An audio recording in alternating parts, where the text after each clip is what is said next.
Good afternoon, everyone. Thank you for staying until the end. My name's Lewis.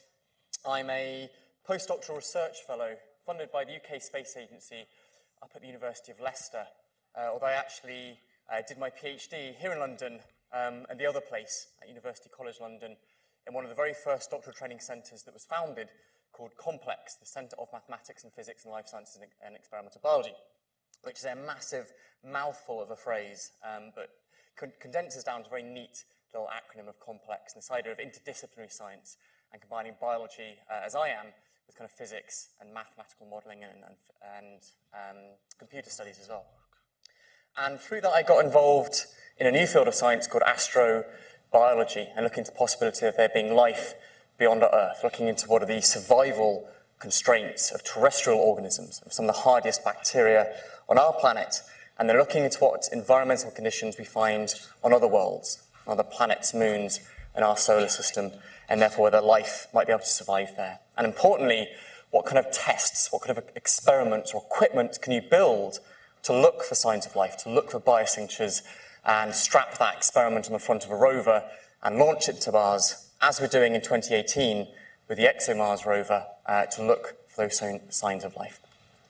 What I've been doing more recently, though, is something completely different. And I've been looking beyond astrobiology and thinking about another very, very different thought experiment. Let's imagine that all of this were to disappear. Everything we've become accustomed to, everything we take for granted in our everyday lives. Let's imagine there's some kind of apocalyptic event, some kind of doomsday event, some kind of end of days, the kind of thing we've seen in TV shows and popular science books and games like The Last of Us, or films in the cinema like I Am Legend or The Road. These kind of things we're familiar with. Let's imagine that apocalypse has happened. I've survived. Let's say you've survived as well. We've got a small community of post-apocalyptic survivors. That's something to look very, very encouraging. Thank you. Let's imagine all of this is gone. What would you need to know to rebuild a civilization from scratch? What are the different areas of knowledge, of science, and technology that we use every day in our day-to-day lives that we just don't realise, the stuff we take for granted? How do you go out into a muddy field with a handful of seed and make food come out of that field before the winter draws in and you starve to death? How do you gather natural fibres from animals or plants and spin them on a wheel and then weave them on a loom to make clothes for yourself so you don't freeze to death when the winter draws in? How do you go to a hole in the ground and dig out the rocks, dig out the ore, and then smelt that ore to make metals and make all the kind of things that we have in our pockets, these kind of materials and substances that we take for granted, we kind of appreciate the importance of, but have no idea how it's actually made, how it's produced or synthesized or generated. So what one book that condenses down all this knowledge, this very pyramid of science and technology that we use in our civilization, in our society today, what one book can condense all of that down that you want to have handed to you as a post-apocalyptic survivor that tells you a quick start guide for rebooting civilization from scratch. And I've written that book, or at least I've had a fair stab at it. It's called The Knowledge, How to Rebuild a World from Scratch. And through the different chapters of the book, I look at different areas of technology. Clearly, something like agriculture is going to be something you're going to want to sort out for yourself pretty damn quickly. It's one of these fundamental things. And importantly, you're going to want to have successful agriculture. It's a bit more involved than just having kind of a back garden and growing some aubergines and some courgettes in there. You want to have successful agriculture for your society as a whole.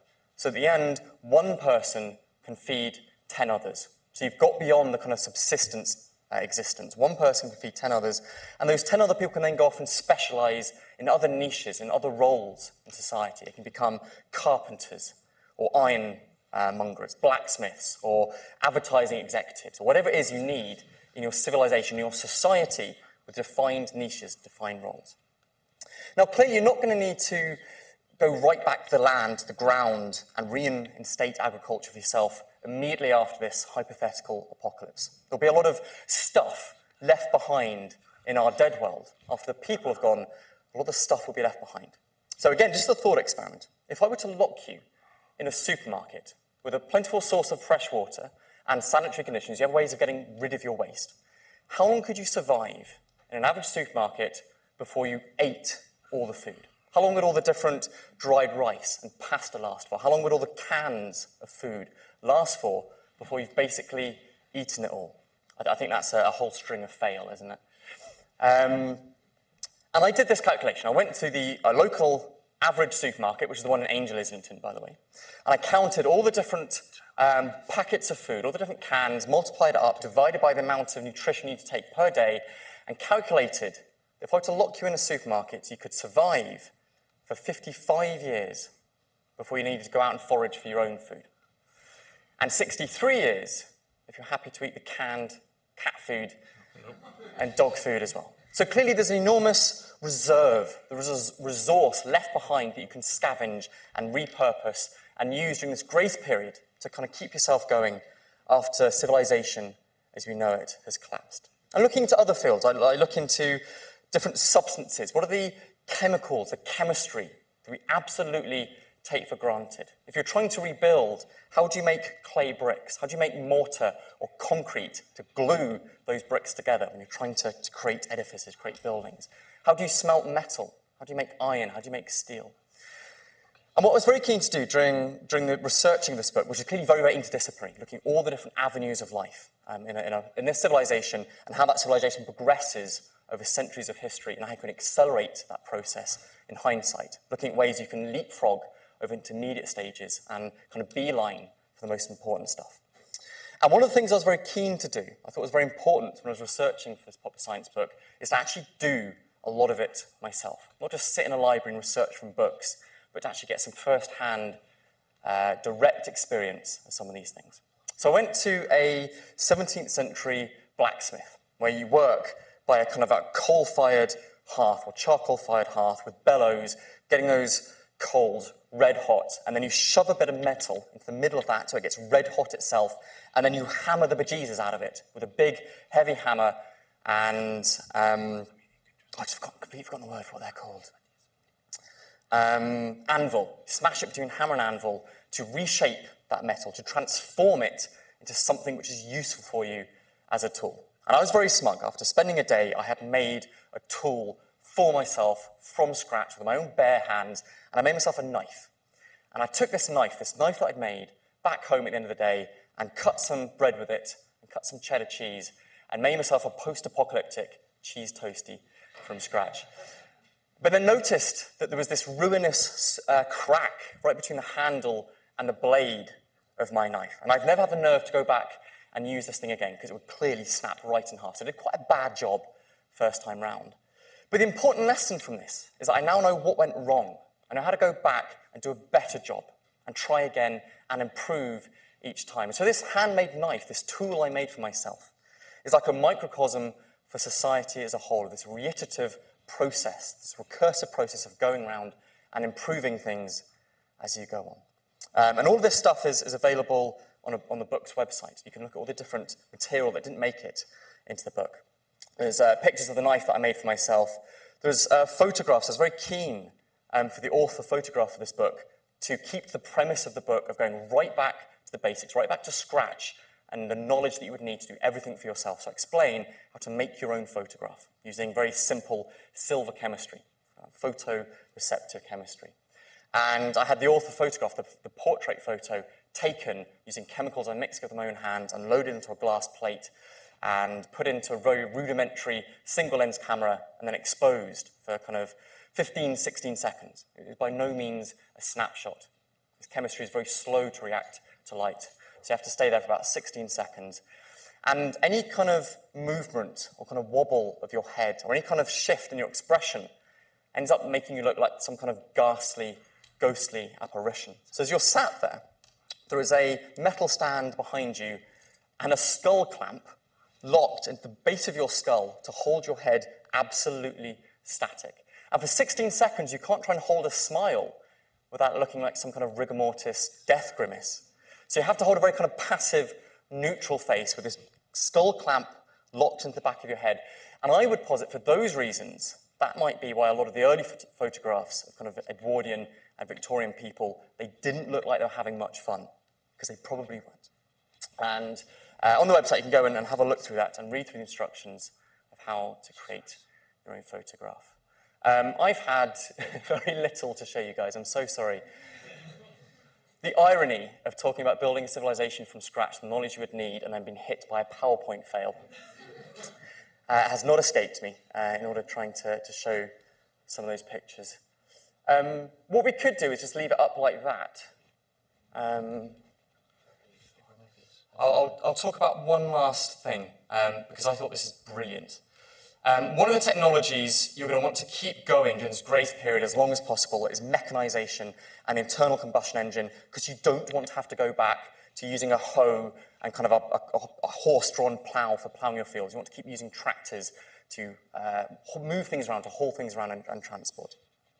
And once all of the diesel fuel and gasoline and petrol has all gone or burnt or degraded, so you can't use it anymore, the question that becomes, how do I keep my cars running, my mechanization running, if I don't have the fossil fuels? I can't go to a North Sea oil rig to make my own crude oil anymore. It's far too difficult to do that when you've gone back to rudimentary beginnings. So how do I keep my cars running if I have no fuel to put in? And it turns out you can use a process known as wood gasification, or wood pyrolysis, where you partially combust wood. It's very similar to making charcoal, and you heat it, and the molecular structure, the complex chemicals, the compounds that would break down and release gases and vapors, and smoke itself is combustible. And what you can do, this isn't really coming out in the kind of screen being swamped out, but you can make a gasifier stove for yourself out of just tin cans, which you drill some holes in, assemble, so the oxygen can come up from the bottom and get a nice intense hot combustion. But then also, what is special about a gasifier stove, also introduce oxygen at the top of the combustion chamber, so you can then reignite all those hot gases being given off that otherwise would have escaped into the air and been lost. So a gasifier stove is a very, very efficient way of using your fuel. It's been kind of rolled out at the kind of development agencies are trying to take this out to the third world and the developing world so they can make best use of their fuel and not die of horrific respiratory diseases by kind of breathing in so much smoke. But this gasifier stove, and for Father's Day, we've uploaded some instructions on how to make this for yourself with your kids if you want to. This gasifier stove illustrates a very neat principle of how you can get combustible gas out of wood. And instead of running in this stove, if you pipe those gases from a kind of scaled-up version of this, not something the size of a baked bean can, but something the size of a dustbin, like these people have done here, and strap that dustbin to the back of your car, pipe those producer gases to the cylinders in the front of your engine, you can run a car powered on wood rather than gasoline or diesel. And again, this isn't kind of crazy arm-waving speculative stuff. People actually build cars that run on this. And during the Second World War, this was a very, very common thing for people to do. There are over 1 million gasifier cars, i.e. wood-powered cars, across Europe during the Second World War. And the Germans even operated a division of tanks that were wood-powered. So these are just some of the kind of intermediate technologies you can fall back onto before starting to try and pull your civilization up by its bootstraps and looking at the fundamental scientific knowledge you would need and the technological applications of that knowledge to reboot a society and try and keep yourself going in quite a civilized lifestyle. That is about 20 minutes. I'm sorry that wasn't very interesting for you to look at. Does anyone have any questions?